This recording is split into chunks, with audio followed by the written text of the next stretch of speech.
Hi నమస్తే, నేను మీ రాజగోపాల్ రెడ్డి కార్వేటి.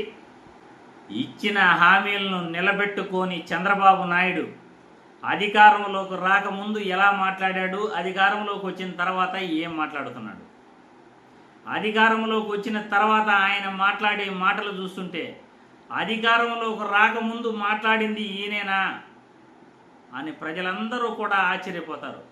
ఇంతకీ చంద్రబాబు ఏం మాట్లాడాడో మీ అందరికీ ఒకసారి వినిపించిన తర్వాత మళ్ళీ మనం మాట్లాడుకుందాం. Please watch the video.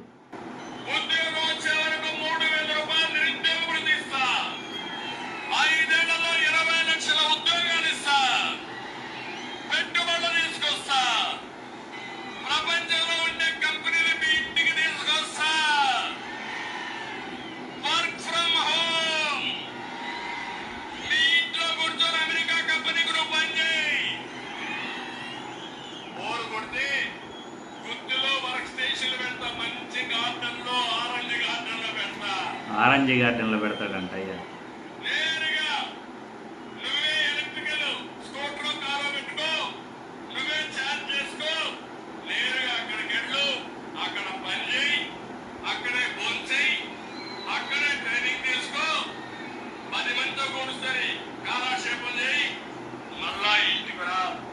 నీకు నచ్చితే అక్కడ పని చేయి, ఇంకా కావాలంటే విదేశాలకు పోవాలంటే పోండి, హైదరాబాద్ పోవాలంటే పోయిళ్ళు, బెంగళూరు పోవాలంటే ఇళ్ళు, ఆకాశమే హద్దుగా పనిచేసే అవకాశాన్ని మా యువతకు తీసుకొస్తా. యువతకు అర్థమైందా తమ్ముళ్ళు మీకు? యువతకు అర్థమైందా తమ్ముళ్ళు మీకు? హైదరాబాద్కి కావాలంటే వెళ్ళు, చెన్నైకి కావాలంటే వెళ్ళు, బెంగళూరుకు కావాలంటే వెళ్ళు, ఏకంగా చంద్రమండలానికి కూడా నువ్వు వెళ్ళు అంటున్నాడు చంద్రబాబు. ఇంత పిచ్చగా ఎన్నికల హామీలు ఇచ్చేసి ఈరోజు రాష్ట్రం ఆర్థిక పరిస్థితి బాగలేదంట, ఆర్థిక మాంద్యం వచ్చిందంట, బీహార్ కన్నా అధ్వానంగా తయారయ్యిందంట. నిజాలు చెప్పడు చంద్రబాబు.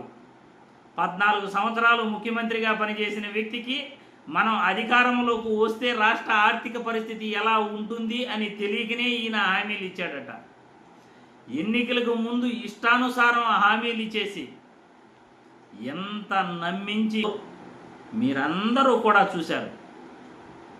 ఇప్పుడు చెప్పండి, మీరు చంద్రబాబు నాయుడు అప్పుడు మా ఎన్నికల ముందు మాట్లాడిన మాటలు ఇప్పుడు మాట్లాడుతున్న మాటలకి ఏమైనా పొంతనుందా? అధికారంలోకి రాకముందు ఒక మాట, అధికారంలోకి వచ్చిన తర్వాత ఒక మాట.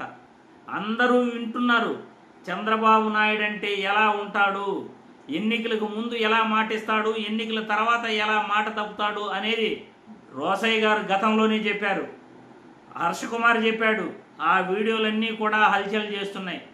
ఇష్టానుసారం హామీలు ఇచ్చేసి ఈరోజు రాష్ట్ర ఆర్థిక పరిస్థితే బాగాలేదంటున్నాడు. మరి జగన్మోహన్ రెడ్డి 2.5 సంవత్సరం కరోనా కష్టకాలంలో రాష్ట్ర ఆదాయం ఏమాత్రం లేకపోయినా కానీ ఎంప్లాయీస్ జీతాలు ఎలా ఇచ్చాడు, వృద్ధాప్య పింఛన్ ఎలా ఇచ్చాడు అని నేను అడుగుతున్నా. కరోనా కష్టకాలంలో రూపాయి ఆదాయం లేదు రాష్ట్రానికి. ఏ రోజు ఆయన సంక్షేమ పథకాలు ఆపలేదే, ఏ రోజు ఉద్యోగస్తులకు జీతాలు ఆపలేదే, ఏ రోజు రాష్ట్ర ఆదాయం ఈ విధంగా లేదు అని చెప్పలేదే. రాష్ట్ర ఆదాయం గురించి బేదరుపులు అరుస్తున్న చంద్రబాబు రాష్ట్రం పరువు తీస్తున్నాడని ప్రజలందరికీ కూడా తెలియజేస్తున్నాను. పదే రాష్ట్రం దివాలా తీసింది అని రాష్ట్ర పరువును నెట్ట నిలువున చంద్రబాబు తీసేస్తున్నాడు అని ఈ వీడియో ద్వారా ప్రజలందరికీ తెలియజేస్తున్నాను. అందుకే దావోస్ వెళ్ళినా కానీ పారిశ్రామికవేత్తలు ఏపీలో పెట్టుబడులు పెట్టలేదు అని ఈ వీడియో ద్వారా తెలియజేస్తున్నాను.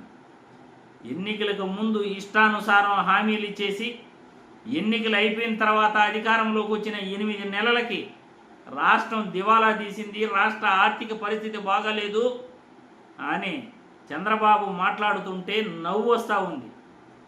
ఈయన్ని ఇంకా ఎన్నిసార్లు ప్రజలు నమ్మాలి, ఎన్నిసార్లు నమ్మి మోసపోవాలి అని ఈ వీడియో ద్వారా చంద్రబాబు గారిని, ప్రజలను కూడా ప్రశ్నిస్తున్నాను.